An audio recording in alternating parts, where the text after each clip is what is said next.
On a travaillé sur la dérivation en un point, vous avez vu que c'est assez fastidieux, mais ça nécessite soit une lecture graphique.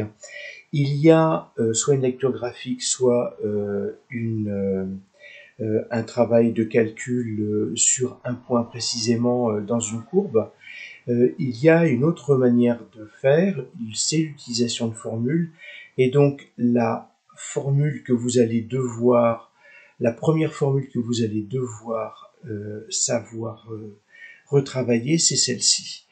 Donc si vous avez, alors je vous passe et détaille une fonction définie de R sur R, et une fonction f de x qui vaut dans un cas général à x puissance n. Donc ça, c'est une fonction, elle a pour dérivée la dérivée de f. On la note f' de x ou f de x', comme vous voulez, et c'est a x puissance n'. Et quand on développe cette expression, c'est n a x', x puissance n-1. Alors, déjà le x', et c'est la formule que vous avez dans votre livre, x' vaut 1. Par définition, ça veut dire que je peux écrire que c'est na fois x puissance n-1.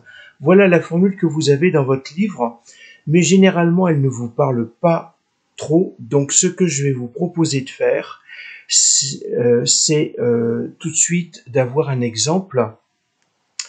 La chose, donc si je prends g de x qui vaut x puissance 3, je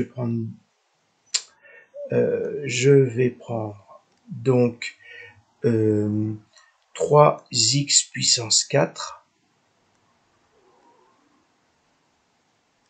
Donc là, vous voyez que a vaut 3 et n vaut 4. Ce qu'il faut remarquer ici, c'est que puisque je suis à x puissance n pour la fonction et pour sa dérivée, je suis à x puissance n-1, j'ai perdu 1 degré. C'est en fait ce qu'il va y avoir ici. Donc si je dérive g de x', je vais dire que c'est 4 fois 3 fois x puissance 4-1. Donc ça me fait, j'ai le 4 qui vaut n, j'ai le 3 qui vaut a, et j'ai le n-1, 4-1 qui est cette formule-là, c'est-à-dire que je vais avoir 12 x puissance 3. Alors, peu importe la valeur que j'ai devant le x, mais vous voyez bien de degré 4, je suis bien passé à un degré 3. J'ai bien 12x exposant 3, 12x puissance 3.